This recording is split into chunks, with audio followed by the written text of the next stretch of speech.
1, 2, 3. Welcome back. What do you want?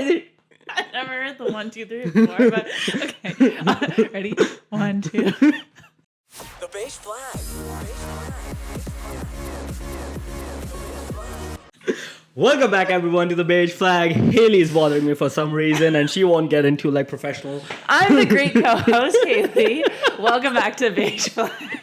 Oh, sorry, I forgot I promised you that. Anyways, we are running late, so we're gonna like kick off and jump right into the middle. How are you doing, Haley? I am doing great.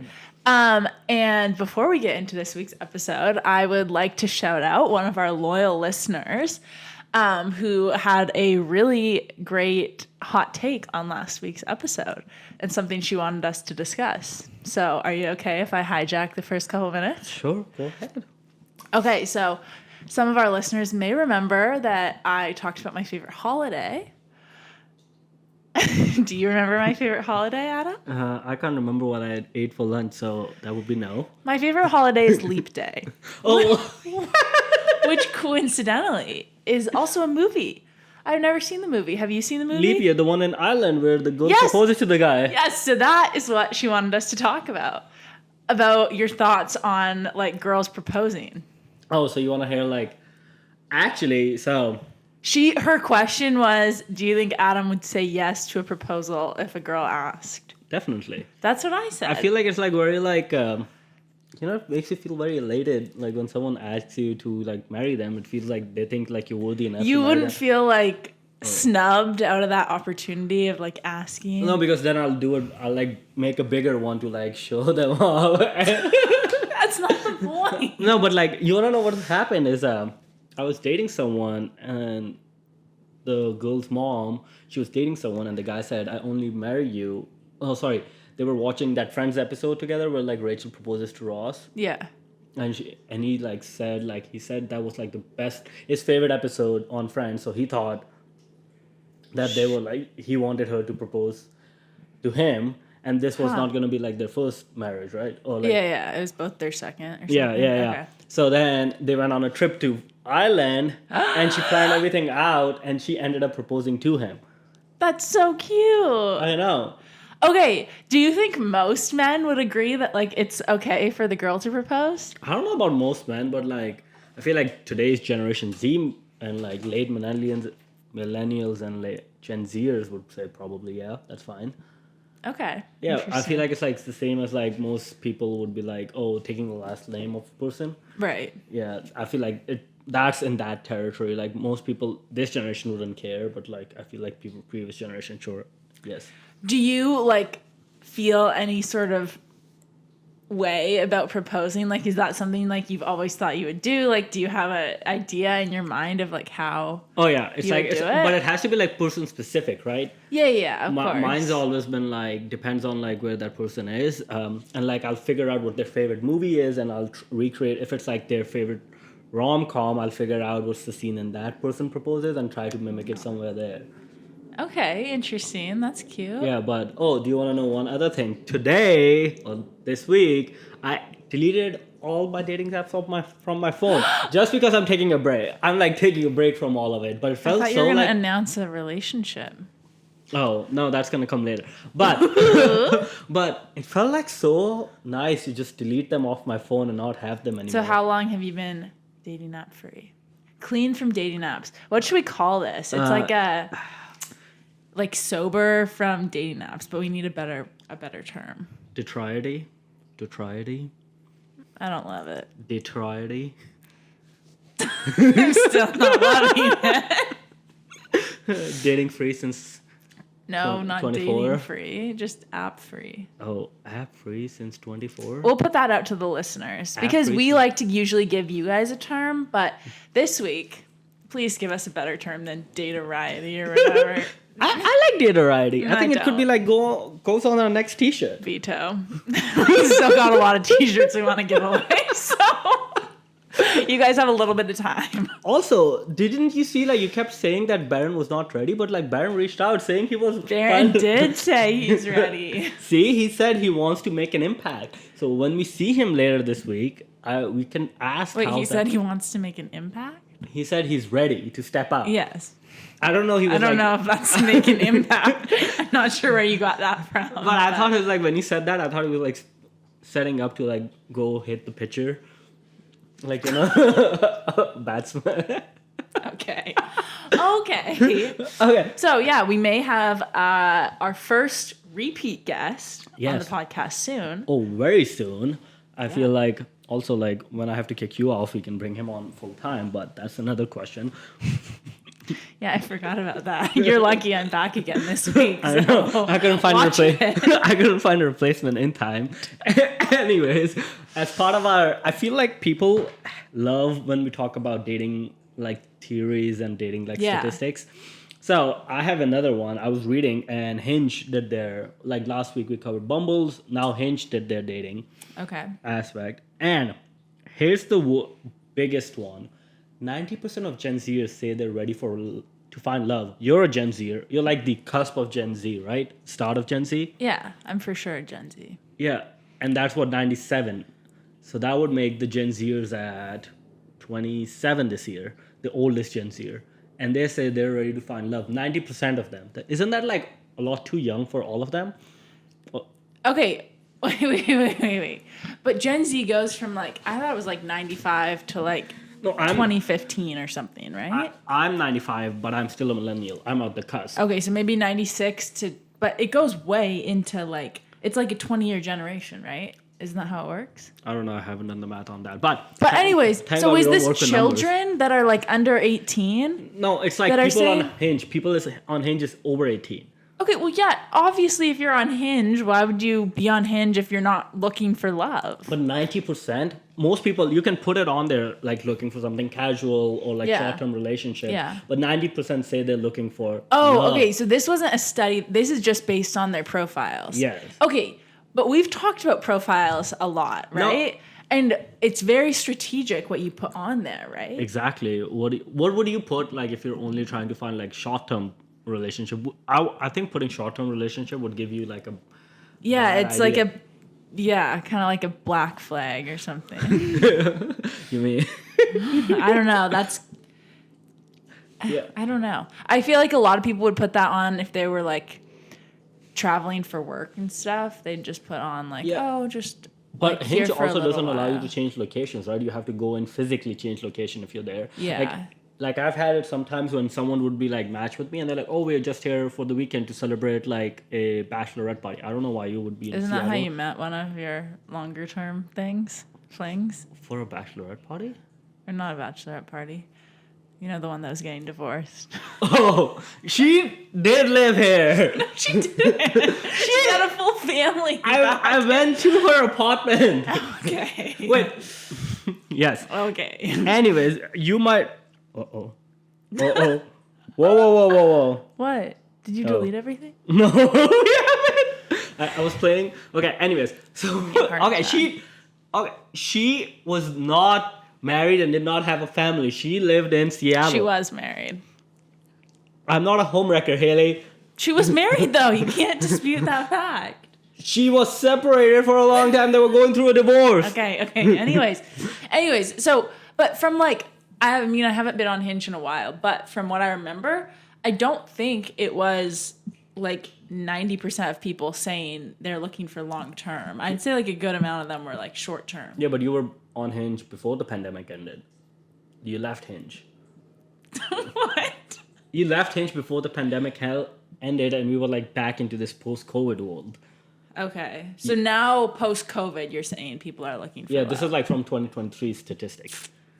Okay. And then this is another interesting one. 47% of them say that the pandemic has made a lot more people like very nervous to talk on a first date. What? Like, haven't you noticed that... Last week you were telling me that 60% of first dates discussed values. And now people are afraid to talk. They're fine. I'm going to have to do some fact checking. They're fine discussing their values and whatnot, but they're having an issue talking on a first date. Like, talking to someone face to face. Wow. Honestly, like, I get that. Like, when I talk to people, like, especially kids, not kids, I mean, they're in college and stuff. Yeah. I think the pandemic had quite an effect. Yeah, they can't look you in the eyes for some reason. They like stare down or stare up in the sky. I'm like, I'm Yeah. here. Just look at me. Eye contact is crazy. Yeah. How like much that has diminished in the past few years. And I find myself doing it too. Like there's the whole thing about the Seattle freeze. Yeah. Where like if you're walking down the street, you like cross the street so you don't have to walk past someone. But seriously, like if I'm on a walk, I do try to like be conscious of this now and like actually try to make eye contact with the person. But so often people just like look the other way. And I've like, I don't know. Do you like? Kinda off topic, I have sorry. this thing I learned in California when I first came to to America. Is like when you're walking past someone, usually we smile and like Right. and just walk, right? I feel like in Seattle, people don't smile when you're No. walking past someone. Right. They don't even want to look at you. Yeah, exactly. I'm like, what's wrong with people doing that? That's one of the other play. I was like making a joke and be like, oh, yeah, I don't like Seattle because like every one of you is like passive aggressive. And this was to a native Seattleite. And she's like, am I passive aggressive? My friend was asking. And I'm like, of course you're passive aggressive. Look at like what text messages you send me at all times. She didn't take it. I think native Seattle, like grew up in Seattle. Yeah. I don't remember the freeze being this bad when I was growing up, but I think Seattle is a city of like so many transplants. Like Yeah. it has boomed so much in the past decade that I think that also really contributes to the freeze, right? Because But like, shouldn't like more when transplant comes in, like they want to make new friends. So wouldn't they be more open to the idea of making friends? That's what like bothers me. Like I'm like pretty introverted and I'm like still trying to go out. But I felt like staying in Seattle now when like I have new people who join work. I used to be like a lot more like open and like try to like, hey, let's integrate you as fast as I can. I feel like now I've taken a step back and it's just like I'm more preoccupied with what I'm doing. Maybe it's also also because you're getting a little older. I'm getting older and also because I think I'm more higher up where I have to like Yeah. pay more attention and do more detailed work where I don't have the energy. Maybe like life has taken a hold of me. Yeah. Also, I think like now in Seattle, you have a good core group of friends and you're just in a different place than you were. Maybe. So maybe the Seattle freeze did take. Yeah, I don't want to get new people in my group either. I'm like very hesitant for new people to join my group too now. Have you ever done Bumble BFF? Yes, I have. What was your experience with that? I made 3 people who were all named Adam. We had an Adam group chat. No way. Dang. One was getting married, one had just moved here, and I was there already for a couple of years. Wow. Yeah. That's crazy. Did you like hang out with them? Or are you No, still it friends was with like them? during the Oh. pandemic, so we were just all texting. Oh, weird. Yeah. Huh. And then all of us just went our different ways. We had like all said, oh, we're going to hang out when this person comes back from their honeymoons from the Maldives. And then we never ended up hanging out. Dang. Yeah. But have you seen those Maldives like resorts Yeah.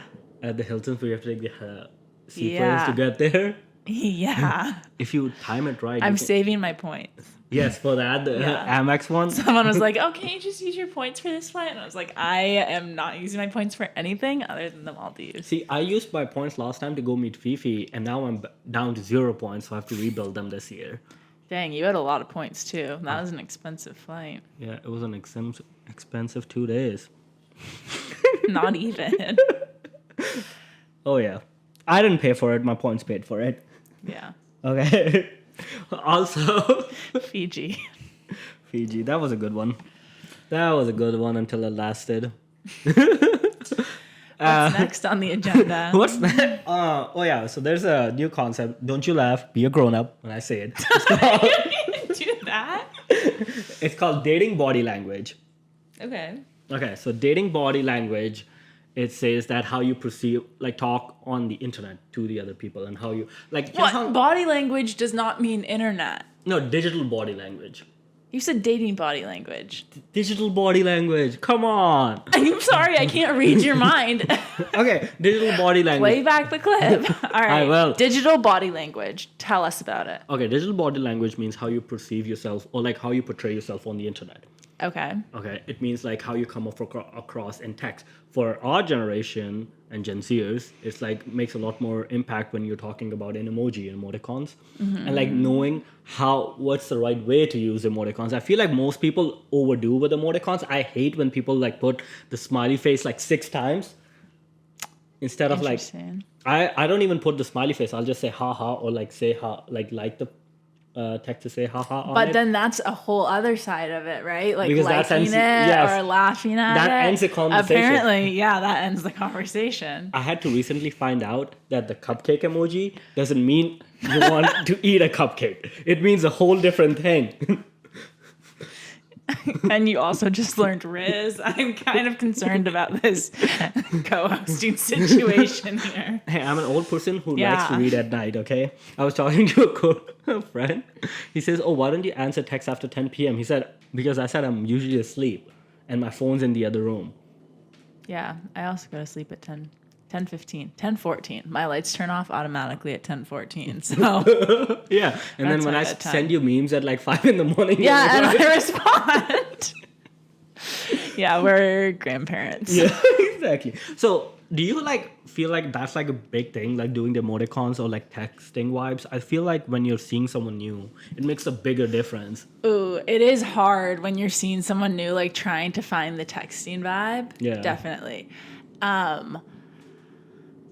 Yeah, no, I think it's stressful. I think that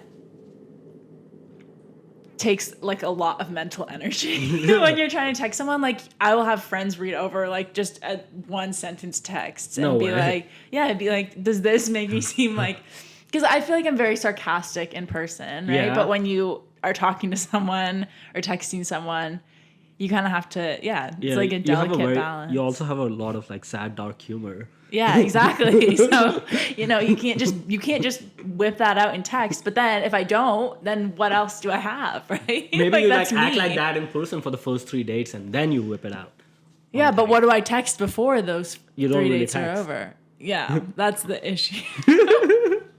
Yeah. I'm terrible at texting. I tell everyone that. I feel like I hate when people say they're terrible at texting because I think that's just a cop out for them not like thinking of other people and just like sometimes they forget. Also, I feel like girls get 10 times as much text messages as a guy does. Why do you say that? No, guys have those group chats that are always like memes and I don't know what Yeah, else. the boys group chat. Yeah. Yeah. Those are like I put them on mute. They're too much. Okay. Okay, so if those weren't muted, I'd say I'd say guys have more. I feel know. like, but girls get reached out more, like to get initiated more. Guys have to initiate the conversation. Oh, okay. So we're talking like specifically about dating. Yeah. Yeah, I agree. Yeah. So, Guys text. so then first. I feel like girls get a lot more overwhelmed, and then they take time Right. to like respond back. Yeah. Yeah. I feel that too when I'm like going on those sprees where I'm getting like talking to 5-6 people at one time. Then I'm like, what am I talking to this person? I've been after so many years I've learned I like take my time responding to emails now because I have to read them over again and again. And the same thing with texting now. Right, because it only takes like one time for someone to misconstrue what you were saying Yeah. or like you to type something wrong and yeah, it just Have you ever tough. sent a text to someone you shouldn't have, like a person you were like seeing or talking to, and then you had to like go on this long spiel to like explain what you were trying to explain? I don't think so. Have you ever like not gotten a response What? from someone? Like someone you're talking to, and so you just text them like some random thing, and you're like, "Oops, sorry, wrong person," to see if they'll respond. Then This is so fucked up, but I do this. If I'm trying to get an illicit response from them, I'll send them like a random message, and I just unsend it you unsend because then it gives you a notification, yeah, and then someone they'll unsent it. Yeah. yeah. Then they're like, "What did you try to tell me?" Ooh, And That's then good. Yeah, and then they respond back. that's really So now if that you need a tip like that to get someone to like unghost you, this is what you do. But also if they have an Android and it's a green text, don't ever date them in the first place. I don't understand why would anybody have like an Android phone in this day and age. Unless also when people use WhatsApp. I have a family group chat with WhatsApp and my dad's like, why don't you ever respond in that group chat? I'm like, if you need to reach me, just text me. Yeah, I know. Having international family members is like so frustrating. But your sisters have iPhones. Why don't you have like an iPhone group chat? We do, but we have to put like 17 contacts in because every time she goes to the UK and swaps out her SIM card, it's like a new phone number. It's the same Apple ID, but for some reason, like it has to add differently. Like we have 3 of her in our group chat. But like, why don't you just delete the old one? Because then when she comes back to the US, we gotta have that one in there. So yeah. I have a new more concept for you. One more before we move on. This one's pretty funny. It's called heat doming.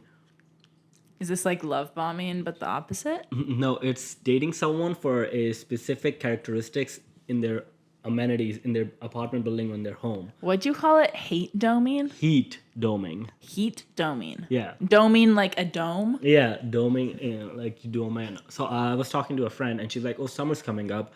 I wished I liked guys who own boats so I could go on a boat. Oh, that's Summer. yeah, okay, that's a normal thing. Yeah, and she goes, I'm like, why don't you want to date guys who own boats? And she goes like, well, turns out they're pretty a-hole-ish Yeah. most of the time. Or like old. Yeah. Yeah. But I'm like, oh, maybe I should get a boat then. Yeah. I like that idea. Why don't we just use the funding money we have for the Beige Flag Podcast to get a boat and we can do boating podcasts in the summer? Yes. I don't know where this funding money is coming from. But anyways, I feel like we have time for one more topic. We have one more topic. Okay, this one is my favorite. I pulled this out recently. It's a girl's message. Apparently, I found out a few of my friends got married. I had them on mute on Instagram, so I never figured it out until I saw them today. Okay. I went on Facebook for some reason after a long time, and I saw their like wedding profile photos all over. Aw, on my that's feed. cute. And now I'm like, shit, I can't even message them now because they got married 2 months ago. Okay. Okay, so we're talking about weddings. Okay, anyways, back to the I wedding. kind of love this one. I Okay. got a sneak peek. Okay, so this girl made a post on Facebook. Let me put on the glasses so I can read better. I am getting old. Oh boy. Okay, so this person this is what she posted on Facebook, and I want to get your opinion on this. She starts off by saying, "Dear friends, it comes with great sadness that I am announcing the cancellation of the wedding. I apologize for canceling only 4 days beforehand. Unfortunately, Dash and I have broken up due to some recent and irreparable problems. We have decided to end our relationship and now not go forth with any future proceedings. However, we are remaining civil and are still a team for our son. After hours of tears, mental exhaustion, and even disassociation, I have come to this decision. In 1 hour after posting this status, I'm going to delete my Facebook. Social media has caused me paranoia and toxicity. I will be spending these next 2 months backpacking South America, exploring my soul, and ridding myself of toxic energy brought on by my friends and family. The ones who I thought could trust the most. Hence, I will be out of the country for all of October and November. Please don't contact me. When I'm ready, I may make a new Facebook and add friends and family that haven't stabbed me in the back." How did all of this come crashing down? Well, I invite all of you on Facebook, players, bystanders, and side characters of the people in my life to take a seat and listen. You're all involved somehow. Somehow, everyone is wrapped into this mess. Even if you weren't invited to my wedding, I don't care. You might hear of the drama. I'd rather you hear it from me. I'm not asking for sympathy. I just want to tell you my story. Before I begin this mini novel, I invite all of you, then she curses at everyone, to put yourselves in my shoes. For once, let me take stage and let me voice the most painful few months of my life. Wow, that's a mouthful. First things, a few months of my life. First things were a fairy tale. I met the love of my life at 14. We were both young, but somehow we just knew we were meant to be. We worked on my family's farm together, and with each warm summer spent in the fields, our love grew deeper and deeper. Fast forward to high school, we went strong all 4 years. He put a ring on my finger when I was 18, worth nearly 5K. How do you have so much money at 18? We'd put everything on the line for each other. Why Everything. is she putting that on Facebook? Exactly. Okay.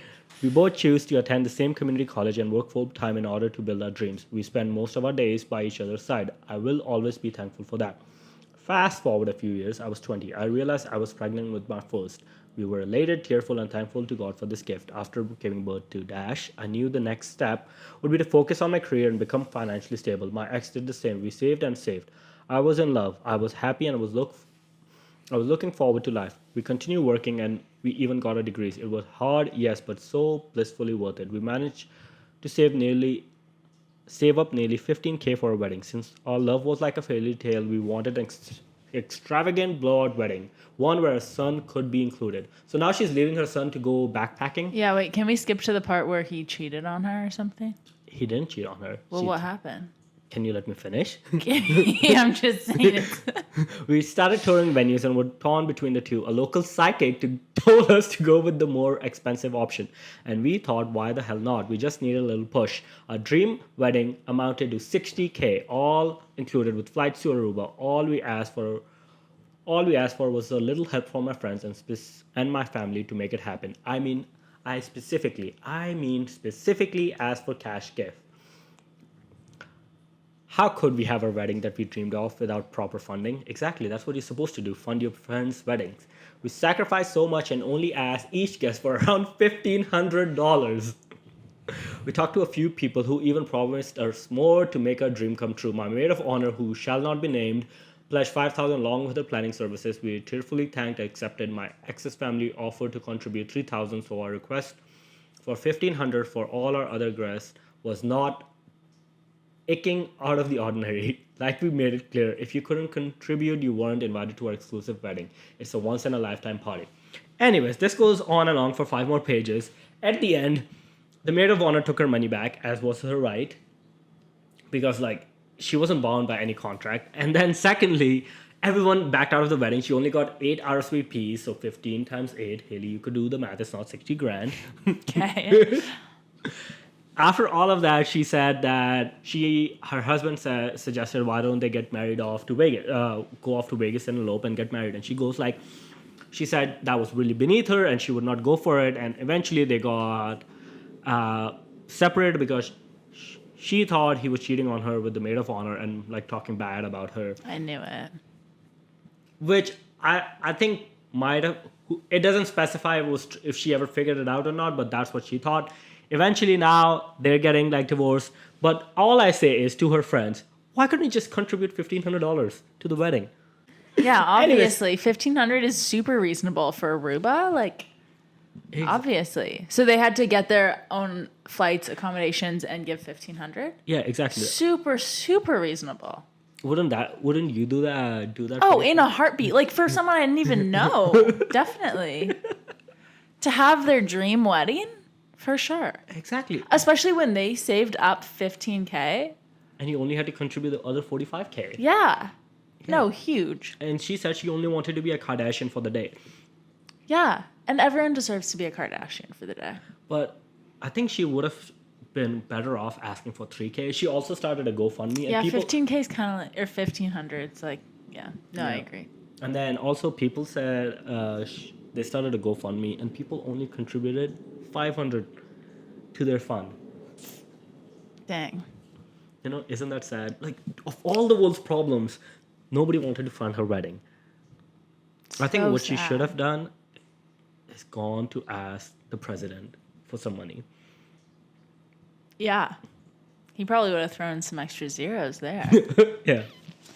But yeah. Oh, the poor girl. And now they're not even getting married. I know. That is so sad. Same thing with Bobby Altatoff. She got divorced. Oh, I saw that too. We'll have to discuss that next time. That's for next week. So, before we go, remember, digital body language is a very important concept. Dating body language again. It's digital body language. Anyways, also give us a term for Adam's date-free, app-free status. What is it called when you go on a cleanse? It's called a dating cleanse. An app cleanse. An app cleanse. De-cleanse? De-cleanse? Don't love it either. So anyways, give us some suggestions and we will see you next week. All right, take care, guys. Bye-bye. The Beige Flag.